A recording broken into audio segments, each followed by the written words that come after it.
Now, Congressman Joe Wilson was formally rebuked on the House floor yesterday, but that has not put an end to the discussion about his outburst last week during the president's speech. Former President Jimmy Carter, he stepped into the fray last night with this analysis. I think an overwhelming portion of the intensely demonstrated animosity toward President Barack Obama is based on the fact that he is a black man. Now, many other Democrats appear to be taking his lead. On the Today Show this morning, Georgetown professor Michael Eric Dyson went even further. Now, take a look at this exchange with pollster Frank Luntz. This isn't about Barack Obama. It's about fear of the future, fear of control, loss of freedom. Frank Luntz. Fear of a black planet and fear of a black man. Americans are scared of a black planet? Unbelievable. And joining me now to discuss this, my good friend, nationally syndicated radio talk show host, we call him the Great One. His book, Liberty and Tyranny, A Conservative Manifesto, reached a milestone in the publishing world this week, as it now, not in print, but has sold over 1 million copies. Great One, how am I? Brother, doing great as far as I can tell. By the way, for those that don't know, Mark says that often. How am I? Thank me. On his radio program. And yes. Mark, let me ask you a serious question, because you started this, you launched this obviously on your own nationally syndicated radio show. You did my show, you did Fox and Friends Cavuto and Rush Limbaugh's show.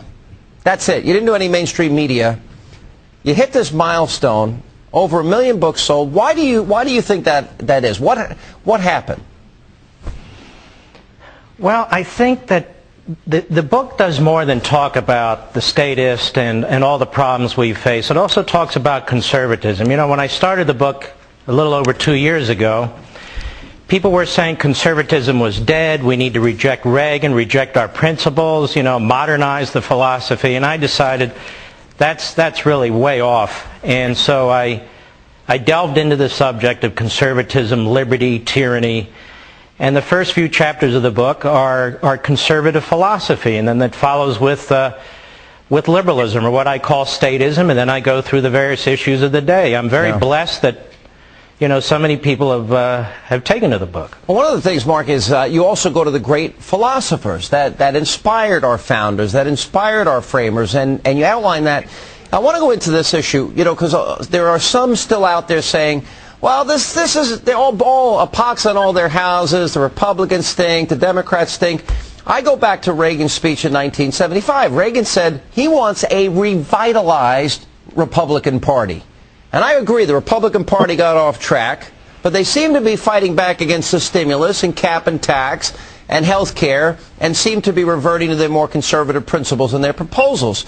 Do you see the party being revitalized and rebuilt? I do. I do, because there's nowhere else for the party to go. We've tried moderates. We've tried mushy policy positions. We've tried compromising with the statists. And, you know, we conservatives, and when I say conservatives, those of us who believe in our founding principles, believe in liberty, limited government, believe in the strength of the free enterprise system, we have to have a party. I mean, if we're just going to talk, we're not going to get anywhere. We have to have a party. Traditionally, it's the Republican Party. So our first battle is to ensure that the Republican Party represents those Reagan conservative Madisonian principles. And that's what our objective has to be, to take back the party, take on the Democrat Party, which is the most radical party this nation has seen in my lifetime. This is not the old-time Democrat Party. This is the 1960s radical retreads who've taken over this party. Let me ask you this, more specifically, this slander of Jimmy Carter and others, you know, throwing out the term racist, as they do. You know, I think this is a form of intimidation, and I don't think it's going to work, because fundamentally the American people know that charge is false. What was your reaction to what he said and what we just heard from Michael Eric Dyson? My reaction is that Jimmy Carter is a blowhard who has taken some very irresponsible positions. I think his positions with respect to Jews in Israel are contemptible. He's in no position to be lecturing anybody. But here's the truth. I'm also president of Landmark Legal Foundation, a conservative legal foundation. We have been litigating for 25 years against the ACLU and white liberals and the NAACP to liberate poor minority children from our inner city schools so they can get a good education and become active, involved citizens. And who stands in our way? The Democrat Party, their constituent special interest groups, the NEA, and today Barack Obama, while he sends his kids to private schools. So who's on the right side of race in this country? Well, let me ask you this question. We've been showing these Acorn videos. We've got a special program we're going to be announcing tomorrow on Friday on this very network that I think is important for everybody to see. But you see these Acorn videos, you see this battle over health care, you see these intimidation efforts, you see the town hallers are called these names, little old ladies and mothers and veterans. What do you make of the tactics and the strategy that this White House is now using to attack innocent people?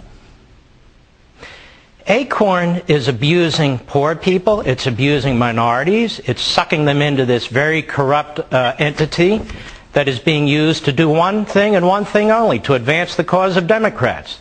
That's why even though you had an 87 senator vote in the Senate to defund Acorn's HUD funding, that's only after Breitbart and those two very courageous young people exposed this organization. But Acorn members have been indicted, their money has been stolen.